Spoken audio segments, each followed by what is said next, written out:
Hi everyone, the math informant here. Just wanted to work a quick problem to show you how to use polynomial division in long division.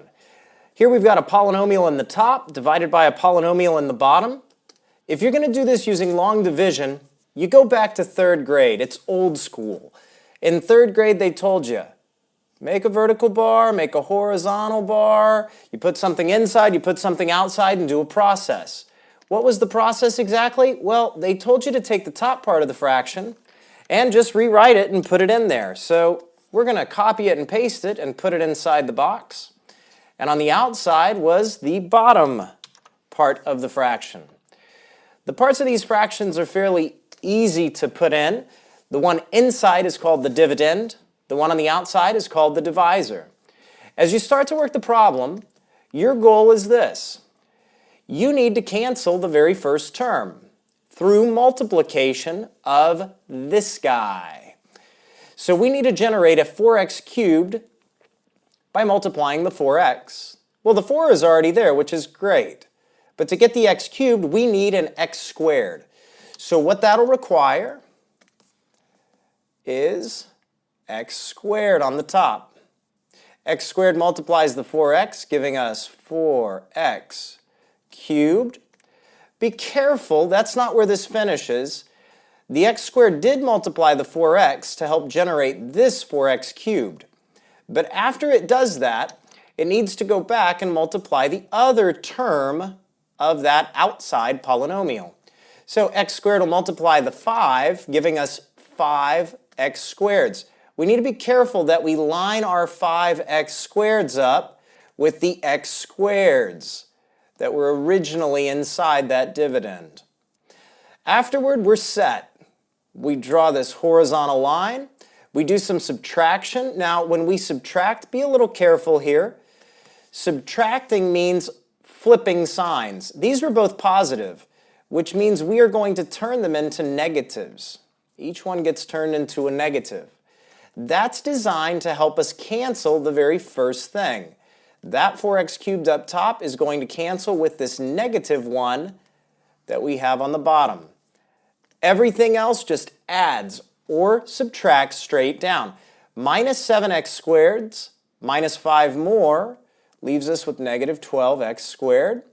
Drop the negative 11x, drop the 13, start the process all over again. What are we shooting for this time? We're trying to generate a negative 12x squared. To get rid of this one, we have to multiply this 4x to get a negative 12x squared. What would we multiply it by? Well, to get the negative 12, we'll need to multiply by a negative 3. And to bump this from an x to an x squared, we'll also need an x. So we want to put a negative 3x on the top of this long division problem. As it multiplies, we get negative 12x squared. Again, what's being multiplied here? The negative 3x up top is multiplying the 4x to generate this one right here. After the negative 3x hits this 4x, we go back to the negative 3x and let it hit the positive 5.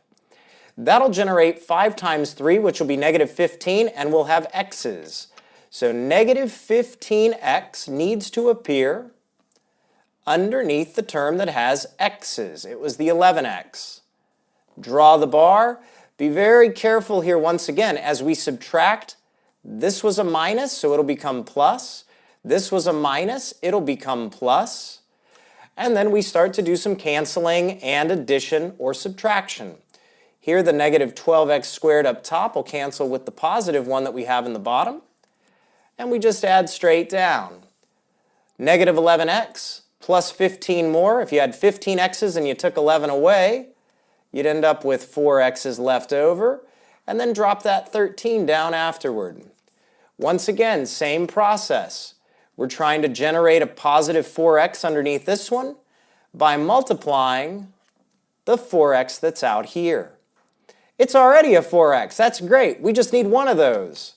So we'll multiply it by positive 1. What happens? That positive 1 goes and multiplies the 4x that's out here, and it'll generate a 4x right down there.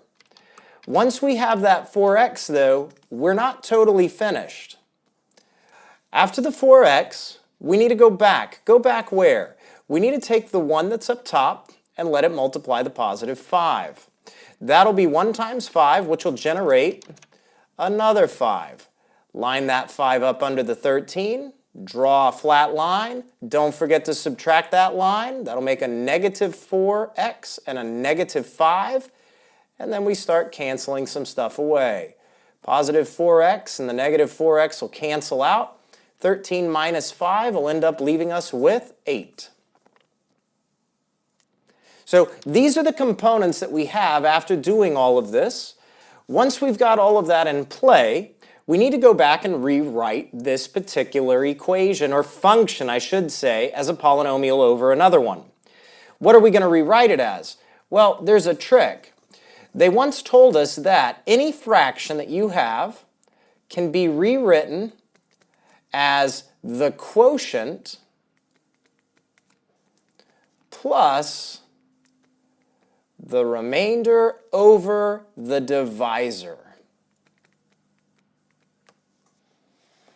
And now you ask yourself, well, what are those from? Well, if you think about this, let's just have a little template set up. The template setup would look like, we said the inner thing is called the dividend. The outer thing is called the divisor. And the top thing was called the quotient. Work it down, we end up with a remainder. What that means for us, we use these parts to rewrite the original fraction. So that tells us we can rewrite our original fraction as the quotient. Now our quotient is right here. It is x squared minus 3x plus 1. After that we add the remainder. Our remainder happened to be 8, and divide it by the divisor, which was 4x plus 5. Again, where are these components coming from? Just to clarify here, this first thing we said is the quotient. The quotient comes from the top part of long division. After that, we're supposed to have a remainder. A remainder here is 8. It came from the bottom part at the end of our division. And the last thing is, in the bottom, we end up with the divisor, and the divisor came from the outside of long division. So this is not the only way. It's not a unique way to write the answer, but we know for sure that the original fraction could be rewritten as, in some books, this right here. That structure, again, is based on this information and setup. Hope you find this helpful. Look for more helpful videos from the Math Informant here in the future. Please subscribe to the channel. Hope you guys have a great day. Take care. See you next time. Bye-bye.